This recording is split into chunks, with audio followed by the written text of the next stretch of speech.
नमस्कार दोस्तों, आप सभी का स्वागत करता हूं जीवीआर इन्फॉर्मेशन यूट्यूब चैनल में। दोस्तों, जैसा कि आप सभी को पता है कि आरआरबी एनटीपीसी का जो रिजल्ट है वो आ चुका है और अब हम लोग सीबीटी 2 के लिए तैयारी कर रहे हैं जो कि 13 अक्टूबर को होनी है।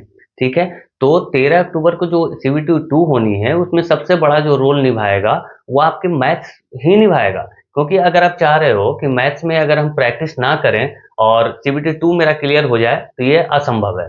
क्योंकि आपको मैथ्स और रीजनिंग में कम से कम भी तो 68 स्कोर करने होंगे। तो मैथ्स की प्रैक्टिस हम लोग अभी प्रतिदिन कर रहे हैं। कल भी हम लोगों ने 35 क्वेश्चंस किया था जो कि प्रीवियस ईयर जो एनटीपीसी जो 2022 में हुआ था वहां से हमने क्वेश्चंस को उठाया। साथ ही जो अभी जो रिसेंट के एग्जाम हुए हैं जो कि टीसीएस द्वारा करवाए गए हैं उसमें जो प्रश्न पूछे गए वो भी इसमें इंक्लूड है। ठीक है, तो आप देख सकते हो कि यहाँ पे जो भी प्रश्न लाए गए हैं वो काफी रिलेवेंट है। एक भी ऐसा क्वेश्चन नहीं है जो कि रिलेवेंट ना हो। हम यहाँ पे बहुत हार्ड हार्ड क्वेश्चंस ला करके डराना नहीं चाहते। जो चीजें एक्चुअल एग्जाम में आती हैं हम बस उससे आपको रूबरू करवाना चाहते हैं और जल्दी जल्दी हम लोग प्रैक्टिस करते हैं इससे। ठीक है, तो चलिए आज का वीडियो हम स्टार्ट करते हैं और पहला क्वेश्चन आप लोगों के सामने। थोड़ा सा हमने आज फॉन्ट को चेंज किया है। जो क्वेश्चन है वो हमने थोड़ा सा व्हाइट एंड ब्लैक में रखने की कोशिश की है। ठीक है, चलिए सॉल्व करेंगे आप लोग। आपको यही करना है कि जब भी क्वेश्चंस आए आपको वीडियो को पॉज करना है और खुद से इसको सॉल्व करके देखना है। उसके बाद सॉल्यूशन देखना है। चलिए, यदि प्रेक्षण दिए हुए हैं तो 13, 22, 16, 24, 12, 8, 4, 18, 12, 10 इनमें बोला गया कि प्रत्येक में 10 की वृद्धि कर दी जाए। प्रत्येक में क्या हो रहा है, 10 जो है वो बढ़ा दिए जा रहे हैं। तो इनका नया माध्य क्या होगा। अब माध्य क्या होता है, जैसे कि आप जो औसत निकालते हैं, जो एवरेज निकालते हैं वही तो होता है ना माध्य। तो ये एक चीज तो क्लियर है कि ये जो है टीसीएस में जो कि आरपीएफ एसआई का जो एग्जाम हुआ था उसमें भी इस तरह के क्वेश्चन पूछे गए थे। लेकिन वहां पे जो है वो यहाँ पे माध्य ना दे करके औसत दिया हुआ था। ठीक है, कि प्रत्येक के औसत में अगर 2 की वृद्धि कर दिया जाए तो औसत में कितना वृद्धि होगा। तो सॉल्व करते हैं। ठीक है दोस्तों, चलिए देखते हैं। तो इसको पहले हम क्या करेंगे, पहले तो हमें ऐड करना पड़ेगा। सभी को क्या करना पड़ेगा, ऐड करना पड़ेगा। अगर इसको ऐड करते हैं तो 3, 2, 5, 5, 6, 11, 11, 4, 15, 15, 2, 17, 17 और 8 कितना होता है 25, 25, 4, 29, 29 और 8 37, 37, 2, 39 की 9 हाथ में 3, 4, 5, 6, 7, 2, 9, 1, 10, 2, 12 और 1, 13। अच्छा, 139 ही आ रहा है। अच्छा, एक कहीं पे गड़बड़ हो गया है। चलो इसको आप एक काम कीजिए, इसको थोड़ा सा आप 14 लिख लीजिए। ठीक है, ये जो 13 है इसको आप 14 कर लीजिए, कहीं पे गड़बड़ हुआ है। ठीक है, तो ये कितना हो जाएगा टोटल, ये जो है जोड़ने के बाद आएगा आपका 140। जोड़ने के बाद कितना आएगा मित्रों 140। आपको घबराना नहीं है बिल्कुल भी।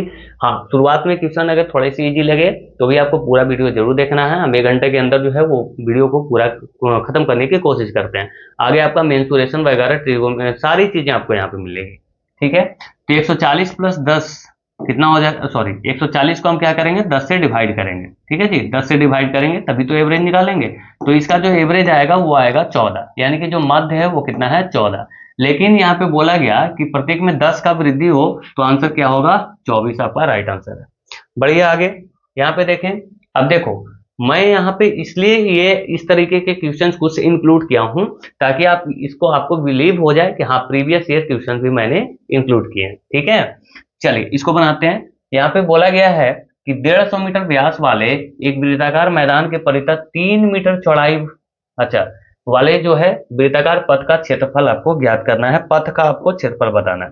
देखिए क्वेश्चन में कुछ भी नहीं इस तरीके के क्या है, ओह सॉरी, चलो यहाँ पे बनाते हैं। ये एक सर्कल है, ठीक है, और एक और सर्कल है। दोनों को एडजस्ट कर लेते हैं, समझिएगा बात को। हाँ, इस तरह का सर्कल है। अब इसमें क्या बोला गया ना कि व्यास जो है इसका अगर कितना है 150 है तो इसका त्रिज्या कितना हो जाएगा, आप बोलेंगे 75। और इसकी जो पथ की जो चौड़ाई है वो हर जगह पे कितना है 3 मीटर है। ठीक है, ये 75 मीटर और पथ की चौड़ाई है 3 मीटर। तो अगर हम देखें तो हमें पथ का ही तो क्षेत्रफल पूछा गया है कि ये वाला जो है ये कितना है, यही तो पूछा गया है ना हमसे। तो पथ का क्षेत्रफल कैसे निकालेंगे, बड़ा वाला जो वृत्त है पाई आर स्क्वायर, बड़े वाले वृत्त का क्षेत्रफल हो गया। इसमें से हम छोटे वाले जो वृत्त है उसका क्षेत्रफल माइनस करेंगे। पाई हम कॉमन ले लेते हैं, बड़ा स्क्वायर आर स्क्वायर माइनस छोटा वाला आर स्क्वायर। अगर इसको देखें तो पाई यहाँ पे आ गया क्योंकि पाई में तो आंसर है ही। तो कोई दिक्कत नहीं है। अब आगे देखें तो बड़ा वाला के क्या हो जाएगा, 75 प्लस 3 यानी कि 78 इसका हो जाएगा, यानी 78 का स्क्वायर माइनस छोटा वाला आर क्या है, 75 का स्क्वायर। अगर इसको देखें, अच्छा यूनिट डिजिट सब में मुझे अलग अलग दिख रहा है तो इससे सॉल्व करते हैं। 88 64 लास्ट में इसमें 4 आएगा, ठीक है। 55 25 इसमें लास्ट में 5 आएगा। अगर हम देखें तो 14 माइनस 5 यानी कि लास्ट में 9 आना चाहिए। एक ही ऑप्शन है आपके सामने जो कि आंसर है, ठीक है। तो आप देख सकते हैं एग्जामिनर ने भी यही क्वेश्चन को सही माना, यही ऑप्शन को सही माना, जो कि सही है। एक वस्तु को 2497 रुपए में बेचने से हुई हानि प्रतिशत 4303 रुपए में बेचने पर हुए लाभ प्रतिशत के बराबर है। यदि वस्तु को 204 रुपए लाभ पर बेचा जाए तो लाभ प्रतिशत क्या होगा। देखिए एक बार वस्तु को बेचा जाता है 2497 रुपए में, ठीक है, बात को समझना है। और एक बार वस्तु को बेचा गया 4303 में, कितना में बेचा गया, 4303 रुपए में। अब बोला गया कि ये यहाँ पे सबसे पहले तो आपको क्रय मूल्य निकालना पड़ेगा, लेकिन बोला गया कि यहाँ पे नुकसान हो रहा है और यहाँ पे प्रॉफिट हो रहा है, ठीक है। तो ये हम पहले डिफरेंस देख लेते हैं कि कितने का नुकसान, इन दोनों में कितने का डिफरेंस है, क्योंकि जो बीच वाली जो चीजें होंगी वही उसका क्या हो जाएगा, क्रय मूल्य होगा। तो अगर देखा जाए तो 13 में से 7 गया तो 6, और यहाँ पे 9 में से 9 गया तो ये हो गया 0, तो यहाँ पे क्या बचा भाई 12, 12 में से 4 गया तो 8। अब यहाँ पे 3 माइनस 2 1, 1809, यानी कि आप या तो यहाँ पे 903, 1809 का जो आधा है वो 903, या तो आप यहाँ से 903 को माइनस कर लो, ठीक है। तो आपका यहाँ पे सीपी निकल के आ जाएगा। तो अगर इसको हम जोड़ें तो 2497 प्लस 300 यानी कि 2410 3400, 3400 जो है वो आपका क्या है, क्रय मूल्य है। वस्तु का क्रय मूल्य क्या है, 3400। आपको बोला गया 204 रुपये लाभ में उसको बेचना है, यही बोला गया ना। तो यही तो हमें देखना है ना कि भाई कि 204 जो है वो 3400 का कितना परसेंट है। तो हम डबल जीरो हटा दिए, 34 से इसको डिवाइड कर रहे हैं, तो देखें तो 6 चौके 24, 6% तो मुझे लग ही रहा है आंसर, कोई दिक्कत है नहीं, है ना। चलो 6 से चला जाएगा। एक समबाहु त्रिभुज की ऊंचाई 12 सेंटीमीटर है, त्रिभुज का परिमाप ज्ञात करना है। देखिए ये भी क्वेश्चन कल भी मैंने इसके बारे में डिस्कशन की थी। देखिए कुछ वो इस तरीके के है, एक समबाहु त्रिभुज है, ठीक है। इसमें क्या दिया हुआ है आपके सामने, ये जो हाइट है ना ये आपके सामने गिवन है 12 सेंटीमीटर, सॉरी 12 सेंटीमीटर। आपसे पूछा गया इसका परिमाप, तो जब तक आपको इसका साइड अगर नहीं पता होगा तब तो आप इसको परिमाप नहीं निकाल सकते, तो आपको इसका साइड आपको पता करना पड़ेगा। तो ये ऊंचाई तो है ना भाई, तो ऊंचाई बराबर क्या होता है, ऊंचाई अगर गिवन है तो ऊंचाई बराबर होता है √3/2 इंटू ए, ठीक है। तो यहां से तो हम निकाल सकते हैं, हमारे पास ऊंचाई दिया हुआ है 12, इसको अगर हम इस साइड लेके आए तो क्या हो जाएगा 2√3, 2/√3, ठीक है। ये 3 लिखा हुआ है, इसको सही से लिखता हूं क्या हो गया भाई 2√3, चलिए बराबर ए। अगर इसको और हम सोल्व करने की कोशिश करें तो √3 से मल्टीप्लाई कर लेते हैं, है ना। 12 इंटू 2 इंटू √3, ऊपर नीचे दोनों जगह हम अगर √3 से मल्टीप्लाई करें तो √3 इंटू √3 क्या हो जाएगा, ये तो 3 बन जाएगा नीचे, तो 3 चौके 12 यानी कि 8√3, 8√3 क्या है इसका, तो ये जो है भुजा है 8√3। तो इसका 3 गुना ही तो करना है, 3 गुना कर लेंगे तो इसका परिमाप निकल जाएगा, यानी कि 8 3 के 24√3 आपका राइट आंसर होना चाहिए ये, जो कि सही भी है। आगे आते हैं। पाइप ए और बी एक टंकी को क्रमशः 12 घंटे और 18 घंटे में भर सकते हैं, जबकि पाइप सी पूरी भरी हुई टंकी को 8 घंटे में खाली कर सकता है। यहाँ पे पहले हम लिख लेते हैं डाटा क्या क्या बोल रहा है। ए जो है और एक बी है और एक सी है, ये भरने वाली है जो कि टंकी को कितना 12 घंटे में भर सकता है, ठीक है, 12 घंटे में। जबकि बी जो है वो 18 घंटे में भर सकता है, बहुत अच्छी बात है। और सी क्या कर रहा है, खाली करने वाली है, जो कि भरी हुई टंकी को 8 घंटे में खाली कर देगी, यानी कि ये भरी हुई टंकी को कितना 8 घंटे में खाली कर सकते हैं। मैंने माइनस लगा दिया है क्योंकि ये खाली करने वाली है। इसको अगर हम देखें तो टोटल टंकी की हम धारिता ले लेते हैं कुछ ऐसा जो इसका एलसीएम हो, तो 18 44 से बराबर है 44 से, चलो 144 अब ले लो। 144 मैंने मान लिया कि ये इसका क्या है, धारिता है टंकी की। तो ए 12 घंटे में अगर भरेगा तो 12 इंटू 12 इसका एफिशिएंसी क्या होगा, हर घंटे 12 काम करेगा। अगर इसकी देखें 18 44 से यानी कि 8 काम जो है वो बी करेगा हर घंटे।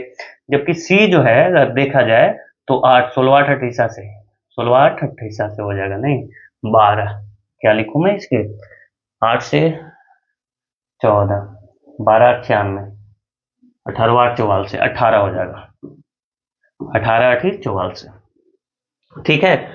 तो ये खाली करने वाला है। अब हमें क्या बोला गया कि पाइप ए और बी को खोल दिया गया, किसको, ए और बी को। चलो तो ए और बी को अगर हम खोलें, ए प्लस बी को, तो कितना काम होगा दोस्तों? देखो कि 12 काम और 8 काम, तो 20 काम करेगा। कितना देर तक इसको खोला गया है? तो 4.5 घंटा, 4.5 आवर्स, 4.5 आवर। कितना काम ये कर चुका होगा? तो आप बोलेंगे ये 9/2 भी आप इसको लिख सकते हैं, है ना। 4 दूनी 8 1, 9/2। तो इसको देखें तो 4.5, 20 के 80 और 1 90, 90 जो काम है वो इसने कर दिया है, ए और बी ने मिलकर के। मतलब 90 भाग जो है वो टंकी भर चुकी है। अब क्या बोला कि फिर इन दोनों को अब बंद कर दिया है, अब इसको अब नहीं चालू रखा गया। उसके बाद सी को क्या कर दिया गया, खोला गया। सी अकेले टंकी को कितने घंटे में खाली करेगा? तो ये जो 90 भाग भरा गया है इसी को तो खाली करेगा ना, है ना। जो 90 भाग जो ये जो भरा गया है इसी को तो खाली करेगा। तो ये खाली करने का दर इसका क्या है? 18 के दर है, 18 के दर से ये खाली करता है। तो 90 भाग खाली करने में इसको कितना देर लगेगा? तो आप बोलेंगे कि 5 घंटे लगेंगे। कितने घंटे लगेंगे? 18 × 5 = 90। यानी कि आपका जो राइट आंसर होगा वो होना चाहिए 5 घंटा। आगे आइए। दो संख्याओं का लघुत्तम समाप्त वर्तक 252 है और उसका महत्तम समाप्त वर्तक 14 है। यदि उनमें से एक संख्या 28 है तो दूसरी संख्या 28 से कितना प्रतिशत अधिक होगा? ये क्वेश्चन मैंने एग्जैक्ट आपको पहले भी करवा रखा है 2-3 बार, ठीक है, लेकिन फिर भी इसको देखते हैं।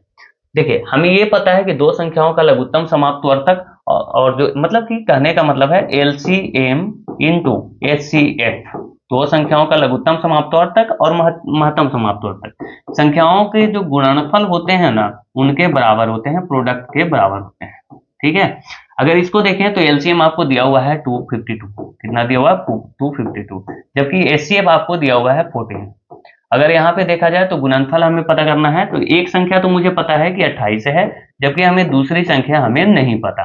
तो अगर देखा जाए तो 2 से ये चला जाएगा और इसको देखें तो 126 बार में ये चला गया। यानी कि जो दूसरी संख्या है वो आपके सामने क्या निकल के आ रही है? 126। लेकिन आपसे ये नहीं पूछा गया कि दूसरी संख्या क्या है। आपसे पूछा गया कि दूसरी संख्या जो है वो 28 से कितना प्रतिशत अधिक होगा। तो अगर देखें तो ये 28 से कितना अधिक है ये पहले आप देख लो। तो 28 से ये 98 अधिक है, 98 अधिक है ना।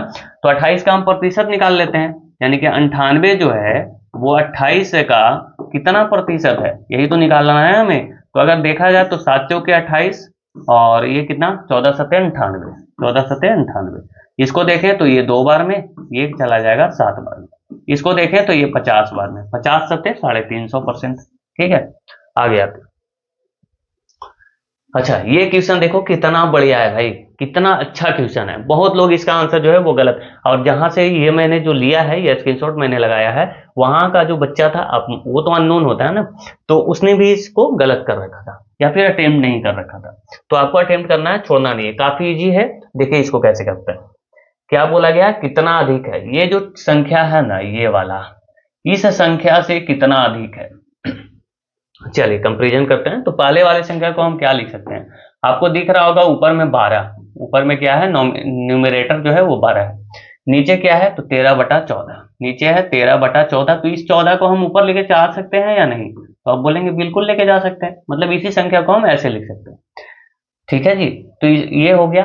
और दूसरी वाली जो अगर संख्या की बात करें इसकी सॉरी सॉरी सॉरी इसकी अगर बात किया जाए तो इसको क्या लिख सकते हैं? 12/13 तो ये लिखा गया है भाई, 12/13। चलो ठीक है, ये थोड़ा सा पेन चेंज करूं, 12/13, ठीक है। और इसको क्या है? तो 14, नीचे में क्या है? 14 है, तो नीचे में 14 ही रन दिया। इसको हम ऐसे लिख सकते हैं।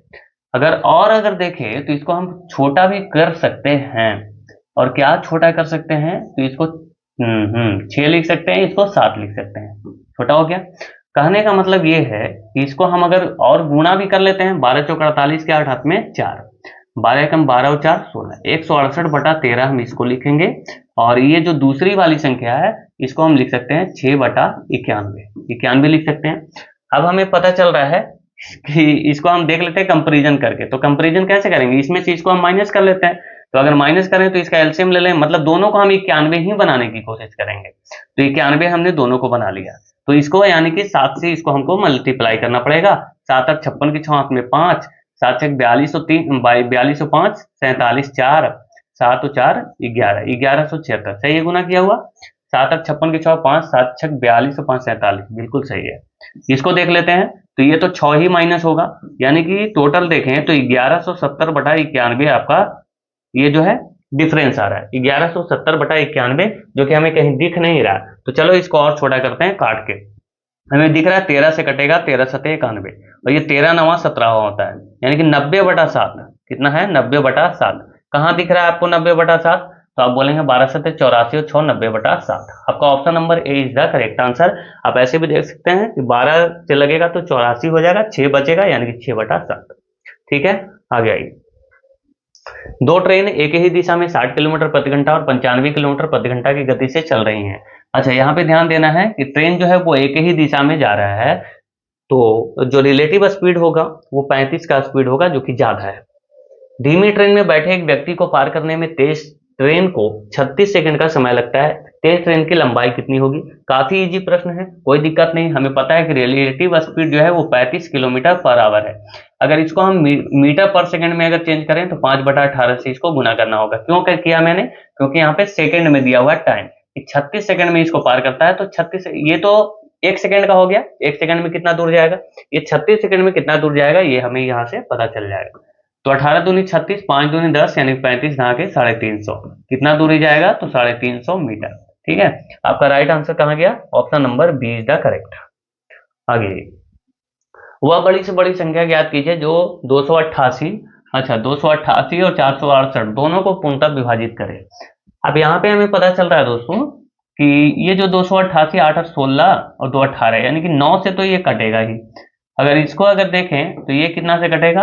8 से 14 और 4 18, यानी कि ये भी 9 से तो कटेगा ही।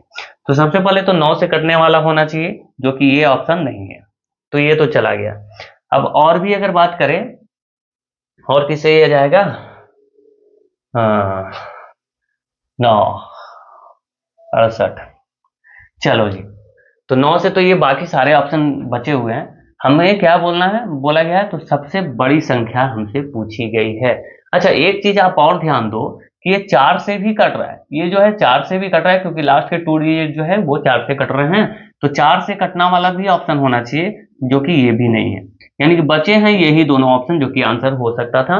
तो हम किसी एक को अगर चेक करेंगे तो ऑटोमेटिक हमारे पास आंसर रेडी हो जाएगा। तो देखें तो 72 से 72 दूनी 144, यानी 4 बार में 288, तो ये चला जाएगा। क्या ये जाएगा? तो 7 छक 42 और 6 दूनी 12, यानी कि 420 और 12 432 तक तो कटेगा, लेकिन यहाँ पे 468 है, तो यानी कि 36 और बचा जो कि नहीं कटेगा, यानी 36 ही आपका राइट आंसर होगा। दोनों संख्या को ये काट सकता है। ठीक है, इस तरह से आप ऑप्शन से जाइए, ज्यादा समय की बचत कर पाएंगे। निम्न व्यंजकों को सरल कीजिए। देखिए, मैंने कल भी एक वीडियो दिया, हालांकि 55 मिनट में पूरे 35 क्वेश्चंस मैंने करवाए हैं। आप आज भी अभी भी जाके आप देखना, हालांकि मैं प्लेलिस्ट उसका बनाता जा रहा हूँ।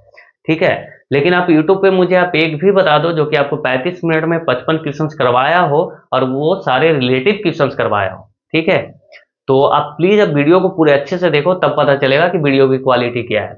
सिर्फ मैं, ऐसा नहीं है कि यूट्यूब पे आता हूँ और बड़ी बड़ी बातें करूँ और सभी को मैं दिखाऊं कि हाँ इनका रिजल्ट हो गया, ये हो गया। ऐसा कुछ नहीं है भाई, प्रचार नहीं है। चलिए आगे आइए। निम्न व्यंजक को सरल करना है। अगर हम देखें तो इसको तो हम आराम से लिख सकते हैं 5। चलो जी, इसको हमने लिख दिया 5। उसके बाद ये हमें दिख रहा है कि यहाँ पे भी एक ब्रैकेट, बी ब्रैकेट है, और यहाँ बी ब्रैकेट है। तो यानी कि इतना को हमें पहले सॉल्व करना पड़ेगा ये माइनस करने के लिए। ठीक है, तो यहाँ पे हमें मीडियम ब्रैकेट भी दिख रहा है इन दोनों में। ठीक है, और उसके बाद यहाँ से यहाँ हमें मीडियम ब्रैकेट दिख रहा है। अलग अलग दोनों को सॉल्व करते हैं। तो पहले हम अगर इसको सॉल्व करें तो ये माइनस माइनस तो ये प्लस हो जाएगा, ये मुझे पता है। और 9 सत्ते ये 63 होगा। ये क्या हो गया भाई? 9 सत्ते 63, 63 प्लस 2, क्योंकि प्लस हो जाएगा माइनस माइनस, यानी कि यहाँ पे जो है वो 65 आएगा माइनस में।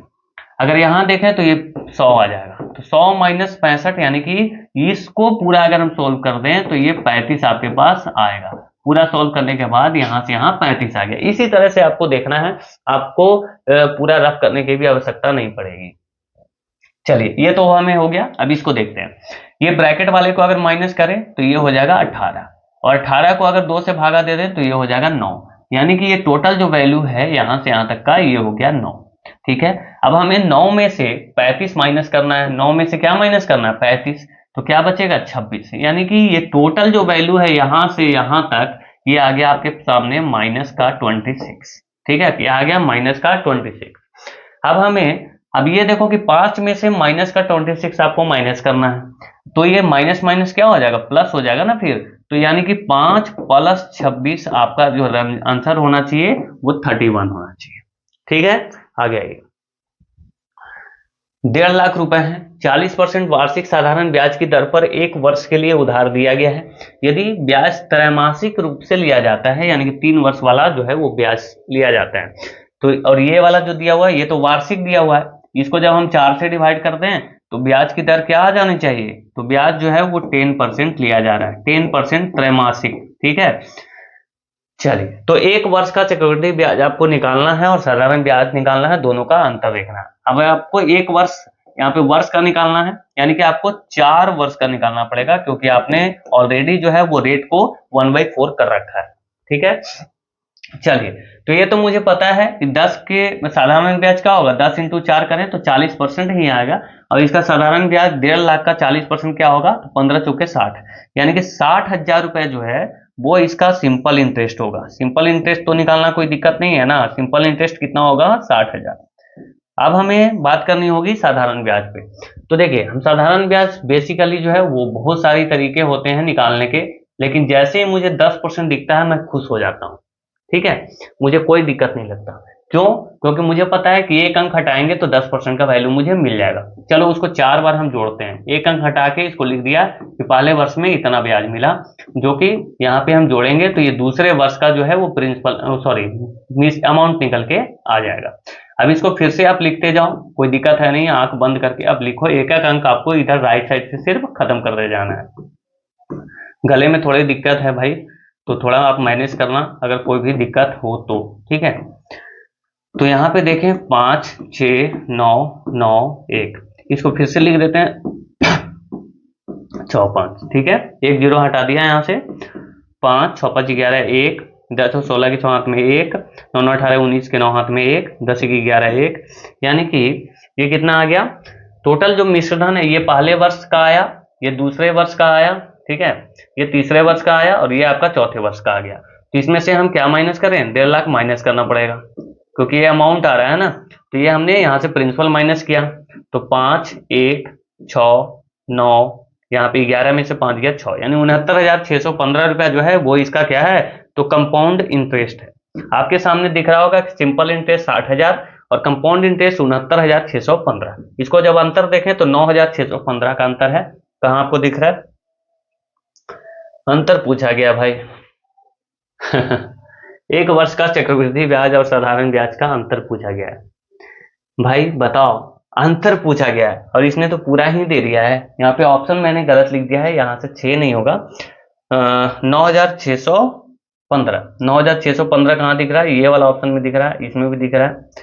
अच्छा, तो ये ऑप्शन गलत है, इसका जो राइट आंसर होगा वो 9,615 होगा। कहाँ पे लिख दूं, 9,615, क्योंकि डिफरेंस पूछा गया ना हमसे, the difference between compound interest and simple interest for 1 year. हाँ जी, बिल्कुल सही है, कहा कि अगर कंपाउंड इंटरेस्ट निकालेंगे तो ये तो 40% ही निकालना पड़ेगा, जो कि 60,000 होगा। चलिए ठीक है, बिल्कुल सही बना हुआ है, कोई दिक्कत नहीं है, ये इसका राइट आंसर होगा, ऑप्शन यहाँ पे गलत है।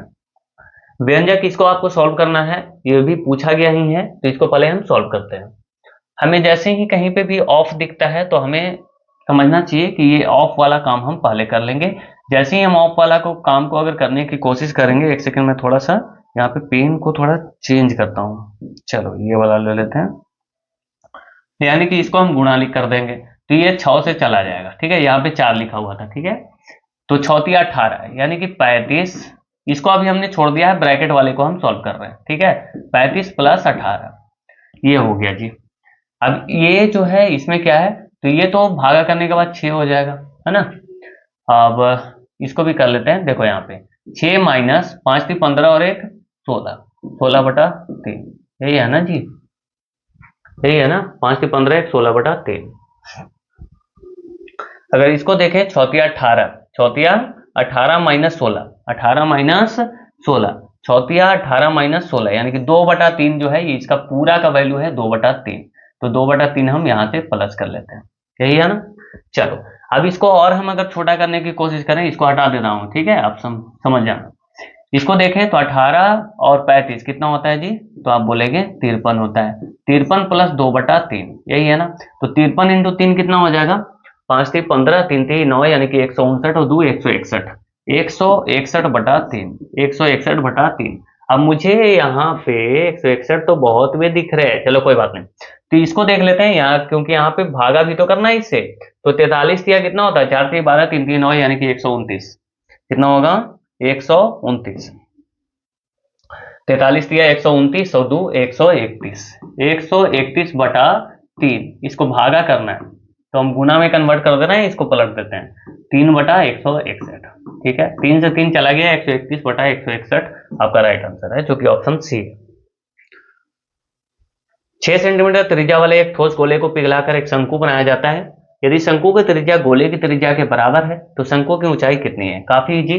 देखो क्या है कि एक आपके सामने एक गोला है, इससे क्या किया गया, पिघला करके इसको शंकु का रूप दिया गया है। ठीक है, अब ये जो गोला है इसका त्रिज्या दिया गया है क्या, तो 8 सेंटीमीटर। ठीक है, जबकि हमें बोला गया कि शंकु की जो त्रिज्या है वो गोले की त्रिज्या के बराबर है, यानी कि इसका भी जो आर है वो भी 8 सेंटीमीटर ही है।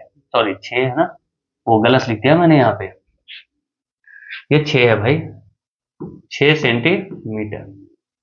अब यहाँ देखें तो ये भी कितना हो जाएगा, ये भी हो जाएगा 6 सेंटीमीटर है।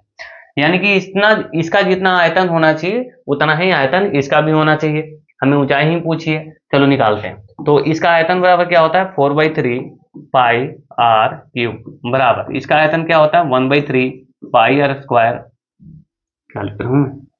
पाई by pi R square H. ठीक है, अगर देखें तो पाई से पाई कैंसिल, 3 से 3 कैंसिल, क्या बचा, तो 4, आर क्या है तो 6, 6 into 6 into 6 is equal to, यहाँ पे अगर देखने की हम कोशिश करें तो आर इसका क्या है 6, तो 6 इंटू 6 लिख लो, इंटू एच हमें पता करना है, 2 6 से 2 6 कैंसिल, एच बराबर क्या होगा, तो 6 जोगे 24, 24 आपका करेक्ट आंसर है, ऑप्शन नंबर डी। ठीक है, आगे आइए। 3 संख्याएं हैं ए बी और सी, 4 5 8 के अनुपात में है। यदि प्रत्येक संख्या में क्रमशः 15%, 24% और 35% की वृद्धि की जाती है तो संख्याओं का नया अनुपात क्या होगा। दोस्तों जब भी आपको यहाँ पे परसेंटेज वृद्धि करने के लिए आए तो आपका सबसे अच्छा तरीका होता है कि आप इसको ये ऐसा संख्या मानो कि परसेंटेज निकालने में आसानी हो। हमें ये पता है, एक सेकंड रुकेंगे, हमें ये पता है कि यहाँ पे जो है वो 4 5 8 के अनुपात में होना चाहिए संख्या, तो हम इसको मान लेते हैं 400, इसको मान लेते हैं 500, इसको मान लेते हैं 800। कोई दिक्कत तो नहीं है, परसेंटेज बढ़ाने में आसानी हो जाएगा। अनुपात तो मैंने वही रखा है ना, 15% बढ़ाएं तो 40 20 60 यहाँ बढ़ा जाएगा, यानी कि ये संख्या हो जाएगी 460। अब 460 देखें तो ये तो ऑप्शन हो नहीं सकता, क्योंकि इसमें 21 लग रहा है मुझे, क्योंकि 460 को डिवाइड नहीं कर सकता। चलिए अब यहाँ पे और कौन हम सोल्व करें, लास्ट वाला तो पहले सोल्व करते हैं, क्योंकि अच्छा इसमें 54 44, चलो कोई बात नहीं, कोई आप सोल्व करो। इसका 35% बढ़ाना है लास्ट वाले को, 35% कितना होगा, तो आप क्या करो, इसको आधा कर लो, इसको डबल कर लो, यानी कि 7 7 28, 280 बढ़ेगा, 280 ही तो बढ़ेगा, है ना। आप ऐसे भी सोच सकते थे कि 80 इंटू 30, है ना, 80 इंटू 3 कर लेंगे, क्योंकि 10% का वैल्यू 80 है, तो 8 के 24, यानी 240 और 40 280। चलिए तो इसको मैंने पढ़ा लिया। आप ऐसा काम करो कि आपको परसेंटेज निकालना ना पड़े, वैसे भी आप क्योंकि आप मेंस में जा रहे हैं, है ना। तो ये तो मुझे पता चल गया कि 44 वाला भी ऑप्शन नहीं होगा, है ना, क्योंकि ये लास्ट वाला 108 दिख रहा है, जो कि 54 डिवाइड कर सकता है। अब बीच वाले को हमें करना पड़ेगा, जो कि 24% बढ़ाना है, तो 24 25 20 से, यानी कि 120 यहाँ बढ़ेगा, तो बन जाएगा ये 620, जो कि 31 को डिवाइड करेगा, 31 से डिवाइड होगा, यानी ऑप्शन नंबर ए ही आपका करेक्ट आंसर है। कभी कभी क्या होता है कि 1 2 को ही आप सोल्व करेंगे, ऐसे करेंगे ना तो आपको आंसर आ जाएगा, तो इसलिए मैंने ऑप्शन पे ज्यादा ध्यान दिया। अमर जो है वो एक कार्य को 15 दिन में करता है, चलो लिख लेता हूं। अमर जो है वो एक कार्य को क्या करता है कि 15 दिन में समाप्त कर सकता है, जबकि जो प्रेम है वो 12 दिन में समाप्त कर सकता है। प्रेम नाम का जो व्यक्ति है वो काम को कितना 12 दिन में कर सकता है।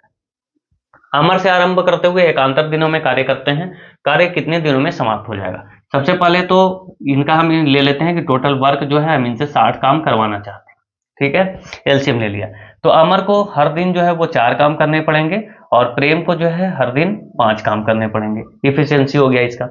बोला गया है अमर ने काम को शुरुआत किया, तो अमर पहले 4 काम करेगा। पहला दिन अमर जो है वो 4 काम किया होगा। पहला दिन अमर कितना काम किया होगा, तो अब बोलेंगे 4 काम जो है वो अमर किया, उसके बाद फिर से प्रेम किया दूसरा दिन जो कि 5 काम किया, तो टोटल जो है वो 9 काम करने में इनको कितना दिन लग रहा है जी? तो आप बोलेंगे 2 दिन लग रहे हैं। कितने दिन लग रहे हैं? 2 दिन, क्योंकि एकांतर दिनों में काम किया, दोनों साथ में नहीं किया। पहला दिन पहले अमर, उसके बाद फिर प्रेम, फिर अमर, फिर प्रेम, अमर प्रेम की कहानी चलती है। चलिए, हमें पता है कि टोटल 60 काम है, तो नजदीक तक पहुंचते हैं। तो 9 छक 54, 9 छक 54, 54 काम हम करवा लेते हैं। अगर 9 काम करने में 2 दिन लगा है तो 54 काम करने में कितना समय लगा होगा? 9 छक 54, तो इसको भी 6 से गुना करते हैं, यानी कि 12 दिन। ठीक है जी, इतना तो समझ में आ ही गया होगा इसको, क्योंकि 9 छक 54, तो इसको भी 6 से मल्टीप्लाई कर दिया हमने। अब देखते हैं कि अभी भी मेरे पास टोटल काम 60 है, अभी तक हमने 54 काम ही करवाया है। अब अमर प्रेम अमर प्रेम अमर प्रेम ऐसे हो रहा है, तो अब बारी किसका होगा? तो अमर का।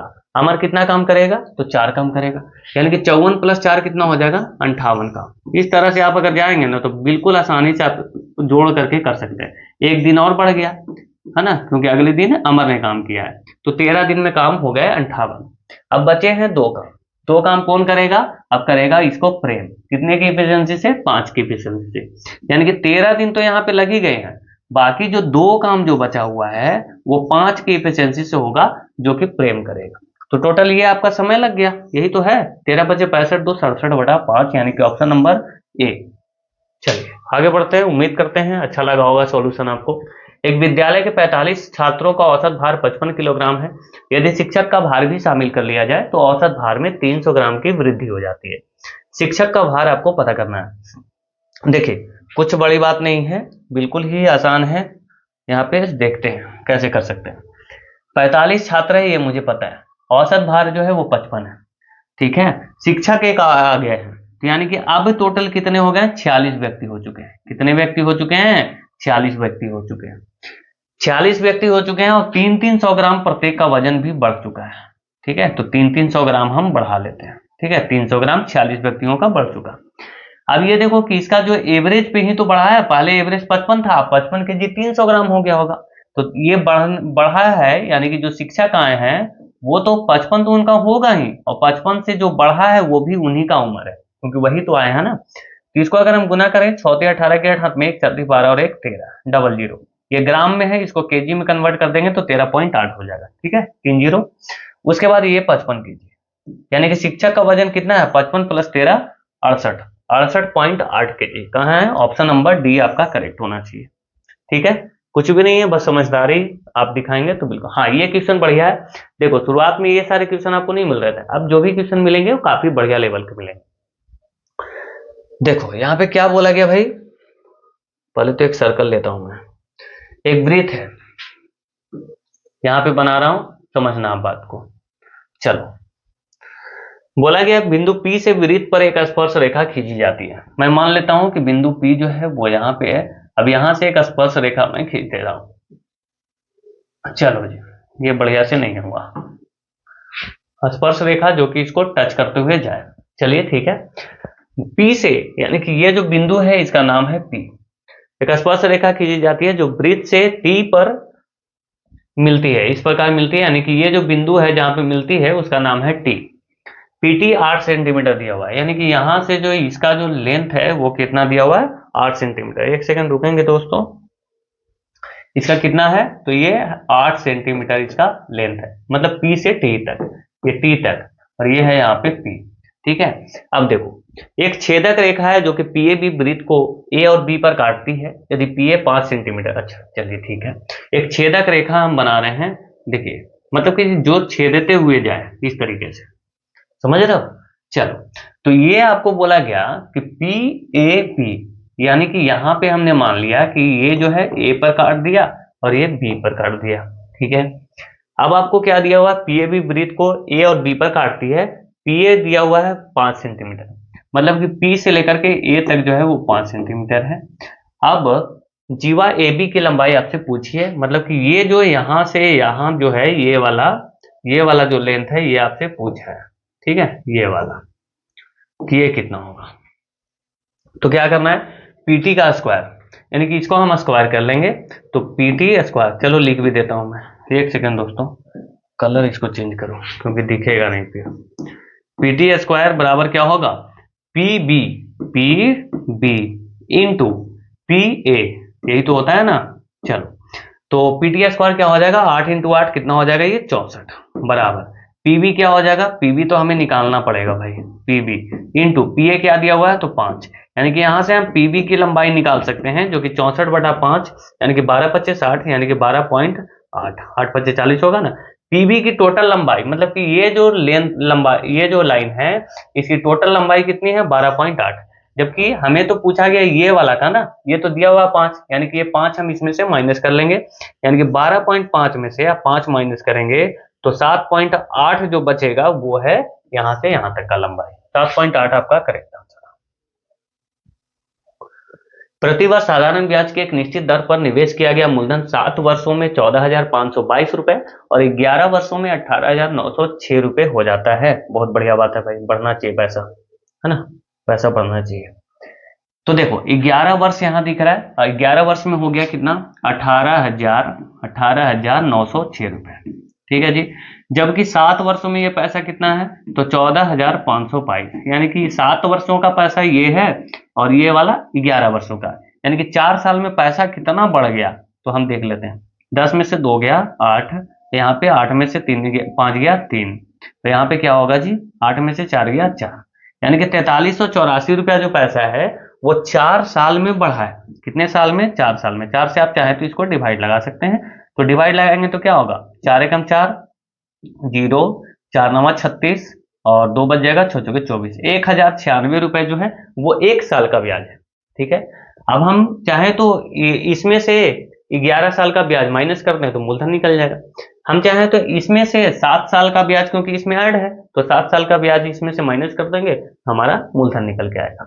चलो इसी पे निकाल लेते हैं, यानी कि 14,522 में से ही हम माइनस करते हैं, इसमें से 14,522 में से हमें माइनस करना पड़ेगा।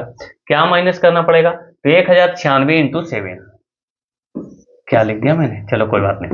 ये 7 साल का हम इंटरेस्ट माइनस कर रहे हैं, 7 1 42 4, अच्छा जीरो तो सब में है भाई, 7 1 42 के 2 हाथ में 4, 9 से 63 और 4 67 की 7 हाथ में 6, यानी कि हो गया ये 7672, 7672 ही होगा ना। 7672 आप माइनस करेंगे तो ये हो जाएगा 0, 12 में से 7 गया 5, क्या आंसर आ गया आपके सामने।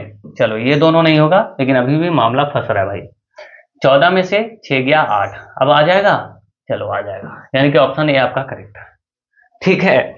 ऑप्शन पे थोड़ा ज्यादा ध्यान रखना है। एक घर की ओर झुकी हुई सीढ़ी का उन्नयन कोण 60 डिग्री का है। चलो एक सीढ़ी है जो कि घर से झुकी हुई है,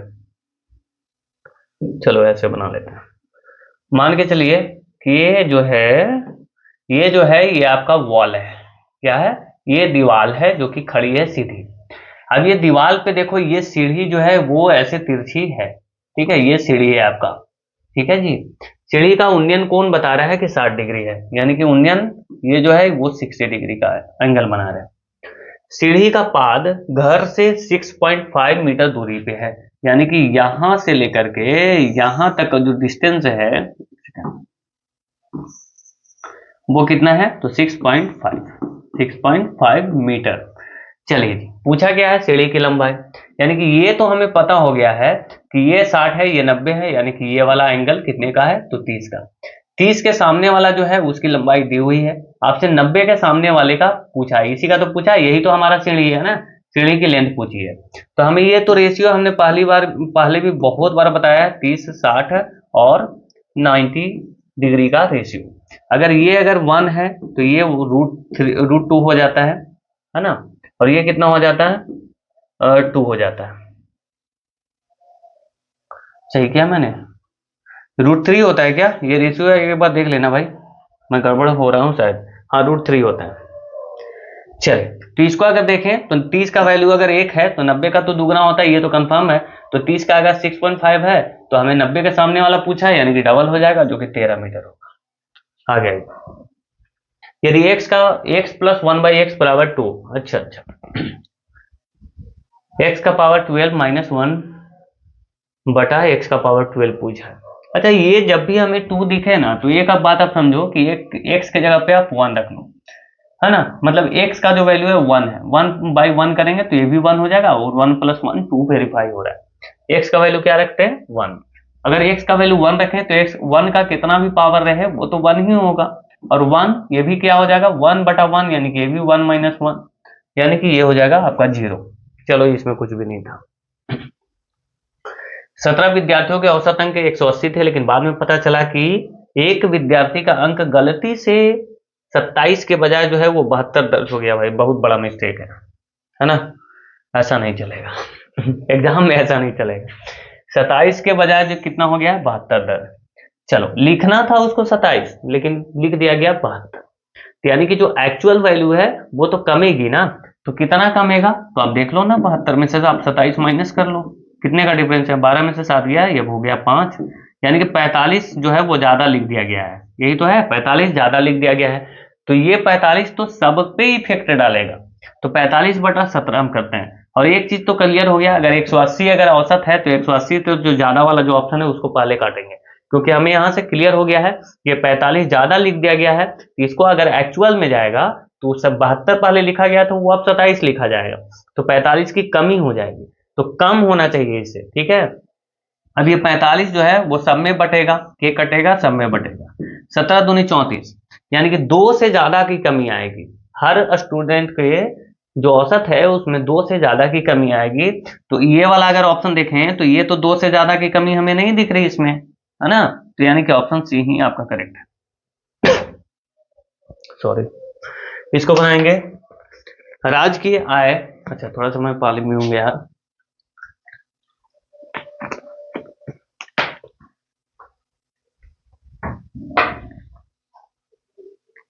राज्य की आय जो है 45,000 रुपए है, उसका व्यय 33,000 रुपए है।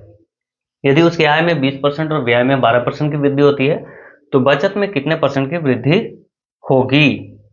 चलिए जी देखते हैं। आय क्या है, आय है 45,000, बहुत बढ़िया बात, और व्यय क्या है तो 33,000, 33,000 खर्च कर दिया, बचत कितना हो जाएगा तो आप बोलेंगे 12,000 बचत हो, ठीक है, यही तो है। 45,000 कमाया, 33,000 खर्च कर दिया, 12,000 बचाया।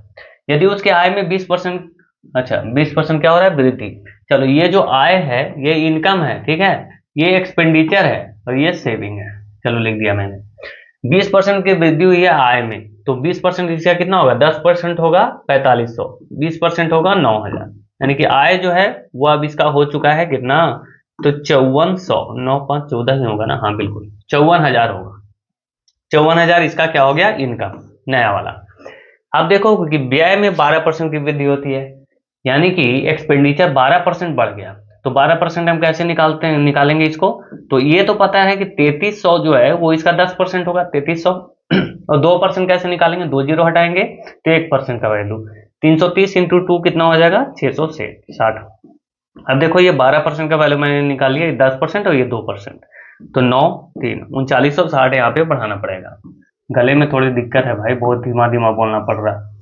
जीरो यहाँ पे क्या हो गया, 10 में से 6 गया 4, तो यहाँ पे हो गया 0, और यहाँ पे 12 में से 3 गया 9, यानी कि अब जो इसका जो एक्सपेंडिचर है, अच्छा ये घटा दिया मैंने भाई, गजब, बढ़ाना था ना इसको, चलो इसको बढ़ाओ पहले, 06963, ये अब इसका कितना तो एक्सपेंडिचर मतलब खर्च ये, तो आपको आय पता चल गया खर्च पता चल गया, तो क्या आप नहीं देख सकते कि बचत उसका कितना है, इसमें से इसको आप माइनस कर दो पता चल जाएगा उसका जो सेविंग है वो कितना है, तो 40 तो आएगा ही लास्ट में, है ना। उसको देखें तो 9 में से 9 गया तो ये भी 0 हो जाएगा, चलिए जी ठीक है। और उसके बाद ये 13 में से 6 गया तो ये 7 हो जाएगा, उसके बाद एक और आएगा, यानी 17,040 रुपए अब इसका नया वाला बचत हो गया, जबकि पहले ये कितना बचाता था सिर्फ 12,000। कितने की वृद्धि हुई है बचत में, तो बचत में आप बोलेंगे 17,040 में से 12,000 माइनस करें तो ये जो है यहाँ से यहाँ कितना की वृद्धि हो गई, तो 5,040 रुपए की वृद्धि हो गई, कितना पे 12,000 पे, यही तो पूछा है ना कि उसकी बचत में कितने प्रतिशत की वृद्धि हुई, पहले बचत थी 12,000 अब हो गई है 17,040, 5,040 की वृद्धि हो गई, तो 12,000 पहले था तो उससे हम कंपेरिजन कर लेते हैं, 1 जीरो से 1 जीरो यहाँ चला गया, 2 जीरो से 2 जीरो यहाँ चला गया, 12 से इसको काटे तो 12 चौक 48, 12 दूनी 24, 42% राइट आंसर। अच्छा, ये भी अच्छा क्वेश्चन है, इसको यहीं पे हम सॉल्व करेंगे क्योंकि, चलिए जी। तो पहले हमें का दिख रहा है, ये पहले काम करते हैं, यानी कि 13/169 भागा करना है, तो 13 × 13 169, ये प्लस में है 13, ये वाला हो गया भाई। अब नीचे क्या है, क्योंकि बटा है ना यहाँ पे, तो इसको देखें तो 13/13 ये तो 1 हो जाएगा, है ना, 1। और ये 13 से मल्टीप्लाई करेंगे तो ये हो जाएगा 13, ठीक है, ये 13 से भी मल्टीप्लाई कर दिया, प्लस में 13, तो प्लस 13 कर देंगे तो ये कितना हो जाएगा 26, यानी कि नीचे जो है वो तो 26 आएगा ही। अच्छा, दो ऑप्शन में मुझे 26 दिख रहा है, बाकी इन दोनों में नहीं दिख रहा है ना भाई। लेकिन ये अभी नहीं काट सकते, ये नहीं काट सकते क्योंकि यहाँ पे भी मुझे अभी बटा में दिख रहा है ना। पहले इसको हम सॉल्व करते हैं, तो अगर इसको हम सॉल्व कर रहे हैं, अच्छा ये भी तो काट सकता हूँ ना 13 बार में, 13 बार में ये भी काट सकता हूँ। अगर ये देखूं तो ऊपर में जो है 1/13 प्लस 13 है, नीचे में क्या है, मतलब कि बटा करना है इसको 26 है, यही तो है। अगर इसको देखें तो 13 है 169, 170/13 क्या है, 170/13। समझ में आ रहा है आप लोगों को या फिर नहीं, 170/13, ठीक है। और ये बटा में नीचे भी तो 26 है, बटा में 26 और कुछ हो सकता है। अगर इसको देखें तो काटने की कोशिश करते हैं, 85 दूनी 170 होता है और नीचे 13 दूनी 26 होता है, 13 तरह 169, ऊपर में 85, यानी कि ऑप्शन नंबर डी आपका सही। देखो अभी काट देता तो गलती हो जाता है ना, क्योंकि मैंने यहाँ ध्यान दिया कि भाई ये तो मल्टीप्लाई में भी नहीं अभी हुआ और यहाँ पे भी मुझे बटा दिख रहा था, इसलिए मुझे लगा कि ये काटना नहीं। चलो आगे आइए, ये तो आप खुद भी कर सकते हो, 2/7 मुझे सब में दिख रहा है तो कोई दिक्कत तो है नहीं, यानी कि बेस से कोई मतलब नहीं है, जो भी मतलब है वो पावर से मतलब है। तो पावर में -3 है, ये गुणा है, यानी कि पावर तो जुड़ता है ना भाई, पावर हमें क्या करना पड़ता है, गुणा में होता है तो जोड़ना पड़ता है। चलिए जी, और यहाँ पे इक्वल टू में क्या दिख रहा है, तो -3m+1, यही तो है। तो इसको अगर देखें तो माइनस माइनस ये क्या हो जाएगा, दोनों माइनस में ही है भाई, तो माइनस में 8 होगा। ये 1 जो है ये प्लस में इधर आएगा तो माइनस में भी 1 ये भी हो जाएगा, बराबर में इधर भी तो माइनस में 3m है, माइनस में क्या है भाई, लिखा जा 3m। अब देखो कि इधर क्या हो जाएगा, -9 = -3m, m का ही वैल्यू पूछा है ना, माइनस से माइनस कैंसिल, 3 से ये चला जाएगा 3 बार में, ऑप्शन सी आपका करेक्ट, ठीक है। एक नाव स्थिर जल में 15.5 किलोमीटर प्रति घंटा की गति से चल सकती है, यदि धारा की गति क्या है, तो 4.5 किलोमीटर प्रति घंटा। तो धारा के अनुकूल 76 किलोमीटर और धारा के प्रतिकूल 104.5 किलोमीटर यात्रा करने में कितना समय लगेगा। सबसे पहले हम इसके स्पीड देख लेते हैं कि धारा की दिशा में ये 15.4 प्लस 4.5 जोड़ेंगे, ये 20 का स्पीड आ जाएगा, 20 किलोमीटर पर आवर की स्पीड आ जाएगी, एक अब धारा की दिशा। धारा के विपरीत क्या आएगा, तो इसमें से इसको माइनस करेंगे, यानी कि 11 किलोमीटर पर आवर की। ये विपरीत दिशा और दिशा में मैंने स्पीड निकाल ली है। अब देखिए इसको बनाते हैं, जाना कितना दूर है भाई, धारा की दिशा में 76 किलोमीटर जाना है, कितना किलोमीटर जाना है जी, ये क्या हो गया भाई, धारा की दिशा में हमें जाना है कितना, 76 किलोमीटर, कितने के स्पीड से, तो 20 के स्पीड से। जबकि 104.5 ये कितने के स्पीड से जाना है, 11 के स्पीड से, 11 नमा 99, यानी कि ये तो मुझे पता चल गया कि 9.5 आएगा, 11 नमा 99, 5.5 बचा है, यानी कि पॉइंट में 5, ठीक है। 5.5 घंटा, 9.5 घंटा तो विपरीत दिशा वाला लगेगा। अगर इसको देखें तो 3 घंटे तो लगेंगे ही, 20 30 60, यानी 4 घंटा से कम लगेगा, है ना। अगर इसको देखा जाए तो 3 घंटे तो लगेंगे ही, 20 30 60 और 16 किलोमीटर और बच जाएगा, जो कि 20 के स्पीड से इसको तय करना पड़ेगा। अगर इसको देखें तो 4 चौके 16 और 4 पच्चे 20, इसको देखें तो 60 से अगर मल्टीप्लाई कर लें तो 12 पच्चे 60, यानी कि 48 मिनट लगेगा, 12 × 4, यानी कि 3 घंटे 48 मिनट, 3 घंटे 48 मिनट यहाँ हो गया, ठीक है।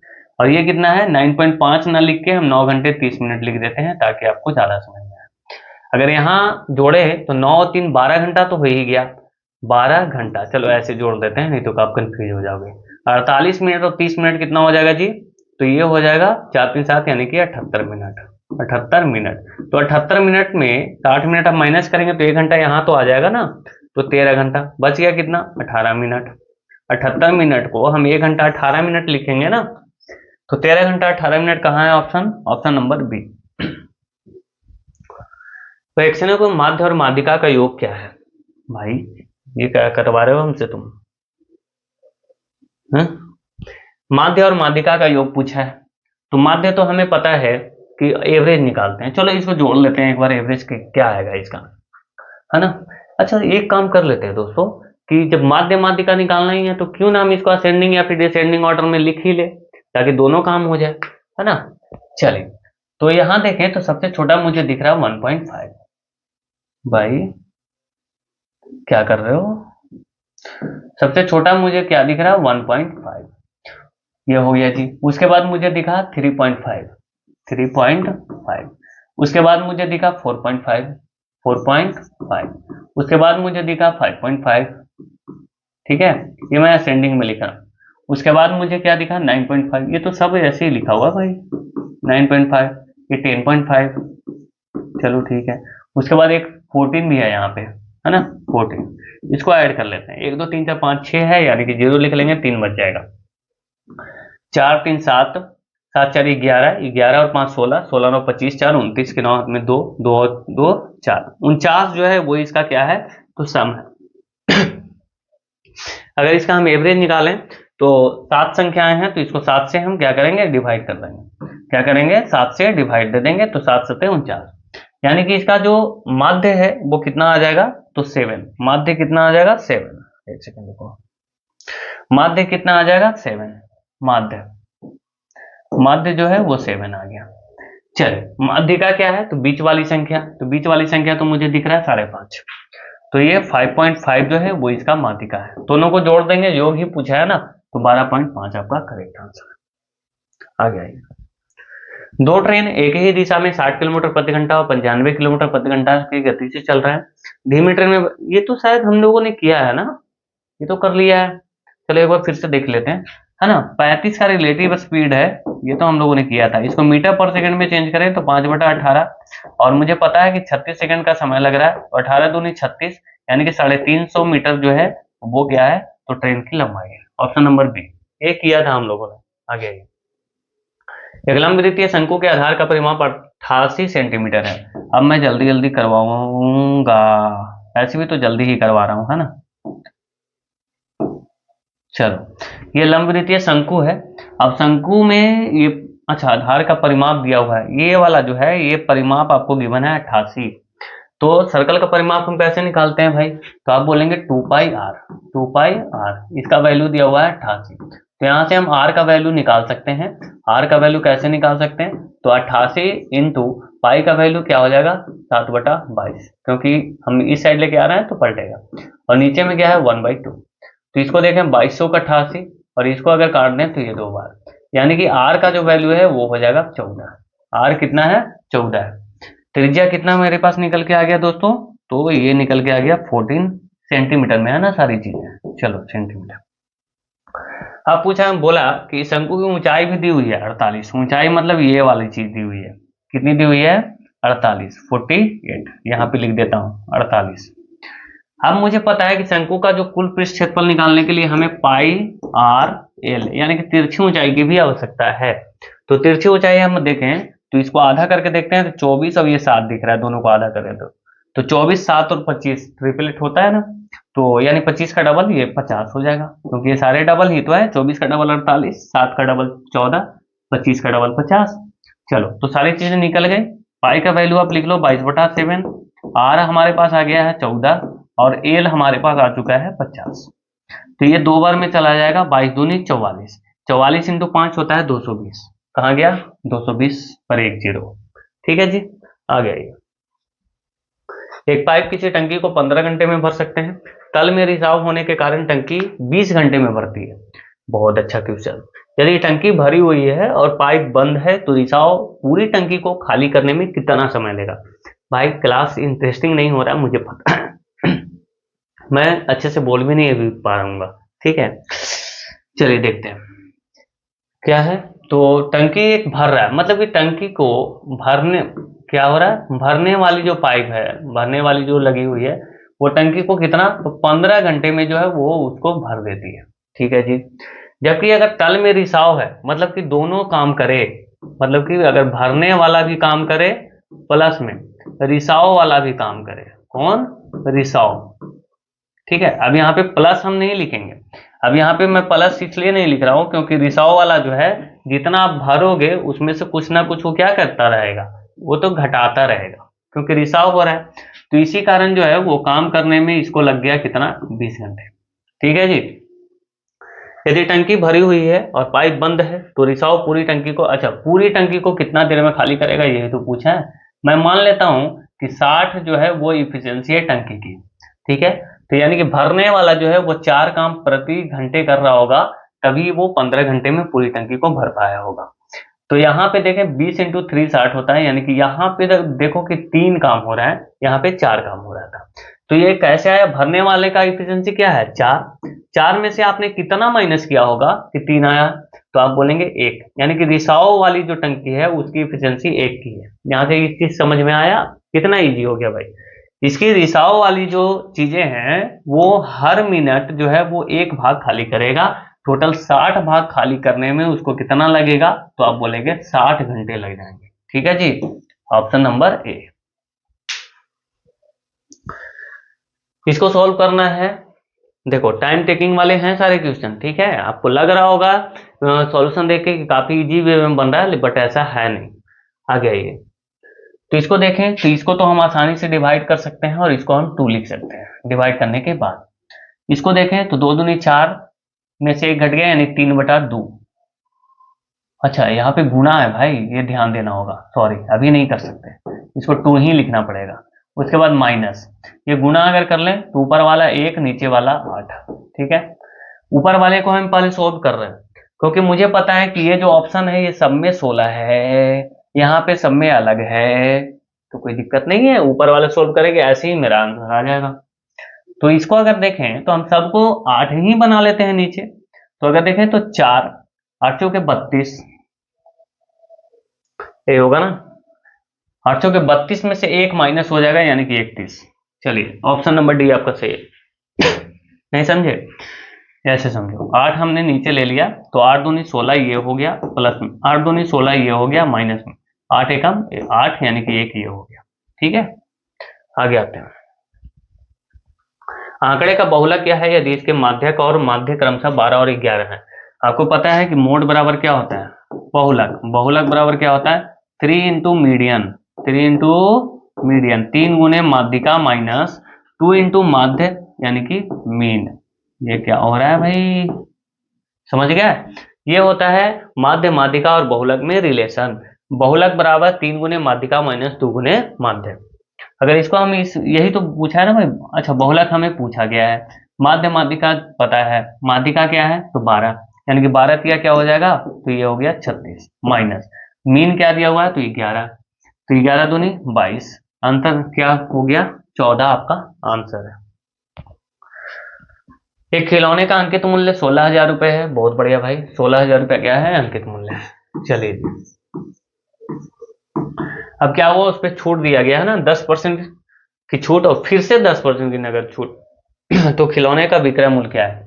छूट दिया गया यानी कि 90% में बेचा गया है, 90/100। चलो ऐसे लिख लेते हैं, ज्यादा छोटा हम नहीं करते हैं। फिर से 10% छूट दिया गया यानी कि 90% में उसको बेच दिया गया। खिलौने का विक्रय मूल्य हमसे पूछा है, कोई दिक्कत है नहीं, 2 जीरो से 2 जीरो इसको काटो, 1 जीरो से यहाँ उड़ाओ, 1 जीरो से यहाँ उड़ाओ, यानी कि 16 इंटू 81 आपको करना है। आपका आंसर रेडी है। लास्ट में आपके 6 आंसर आना चाहिए। अच्छा लास्ट में 6 तो 2 ही ऑप्शन में दिख रहे हैं भाई। चलो ठीक है, 16 8 28 से तो मुझे ऐसे दिख रहा है, 16 को अगर 80 से भी मल्टीप्लाई करें तो 1200 से ऊपर चला जाएगा, यानी कि ऑप्शन बी ही चाहिए। ठीक है, तो इस तरह से आप ऑप्शन एलिमिनेशन जरूर कीजिएगा। वह सबसे छोटी संख्या कौन सी है जिसे 6 8 और 10 से विभाजित करने पर क्रमशः 6 4 और 8 शेषफल बचते हैं? अगर इसको देखें तो 10 से विभाजित करने पर, 10 से विभाजित करने पर आपको कितना बचना चाहिए, 8 शेषफल बचना चाहिए। तो क्या अगर 0 लास्ट में होगा तो 8 शेषफल बच पाएगा? बिल्कुल नहीं। क्या 2 अगर है लास्ट में और 10 से हम इसको विभाजित करें तो क्या बचेगा 8? नहीं, लास्ट में 8 ही होना चाहिए, तभी 10 से विभाजित करने पर शेषफल 8 बच सकता है, यानी कि यही दोनों में से आंसर है। अब एक और चेक कर लेते हैं, 8 से विभाजित करने पर 6 शेषफल बचना चाहिए, तो क्या 8 से इसको अगर डिवाइड करें तो 8 सत्ते 56 तक तो ये चला जाएगा, शेषफल 2 ही बचेगा, 6 नहीं बचेगा। यानी कि डेफिनेटली मेरा यही आंसर है। चेक कर लीजिए आप, 8 से इसको अगर हम डिवाइड करें तो 8 एकम 8, बच गया 3 और 8 38, यानी कि 8 चौके 32, बच जाएगा पूरा 6 रिमाइंडर यहाँ बचेगा। ठीक है, बहुत बढ़िया। देखो ऑप्शन से कितना जल्दी हो गया, है ना। तो हम लोगों ने काफी अच्छे अच्छे प्रश्न किए। आज हमारा मकसद यही था मित्रों कि कुछ जो है वो मैंने प्रीवियस ईयर का आपको बस, हालांकि कल भी जो मैंने किया उसमें काफी ज्यादा प्रीवियस ईयर के क्वेश्चन थे, ठीक है, जो कि 2022 में पूछा गया, आज भी मैंने रखा। लेकिन आज बहुत सारे मैंने स्क्रीनशॉट रखा जो कि इंग्लिश नहीं हो पाया है उसमें, उसके लिए सॉरी। तो बस दिखाने का मकसद ये था कि ताकि आपको बिलीव रहे कि हाँ मैं बहुत सारे जो क्वेश्चन लाता हूँ ना वो सारे पूछे हुए क्वेश्चन होते हैं, ऐसा नहीं कि ऑटोमेटिक मैंने अपने मन से नहीं देता कुछ भी, ताकि आपका जो तैयारी है वो रिलेवेंट तरीके से हो। ठीक है, ये नहीं कि कहीं से भी क्वेश्चन उठा लूं और आके आपको दे दूं जो कि इडिक्विटी पूछ रहा है। अब इडिक्विटी वाले तो प्रश्न मुझे नहीं लग रहा कि टीचर पूछेगी उस तरीके के, क्योंकि वो तो मोड वगैरह पता नहीं क्या क्या पूछ रहा था। आप सब इतना देर रहे उसके लिए आप सभी का बहुत बहुत धन्यवाद। आपको क्या करना है कि सेशन को लाइक करना है, शेयर करना है, क्योंकि कल भी मैंने काफ़ी अच्छी वीडियो दी है और उस पर मुझे कोई भी व्यूज वगैरह तो कुछ मिला नहीं है, और ये ऐसा होता है तो थोड़ा काफ़ी मन दुखी हो जाता है और वीडियो बनाने का मन नहीं करता है। ठीक है, तो प्लीज़ आप इसको इसमें थोड़ा आप सहयोग कीजिए और चैनल को भी सब्सक्राइब कर लीजिएगा। ठीक है, थैंक यू सो मच। जय हिंद दोस्तों।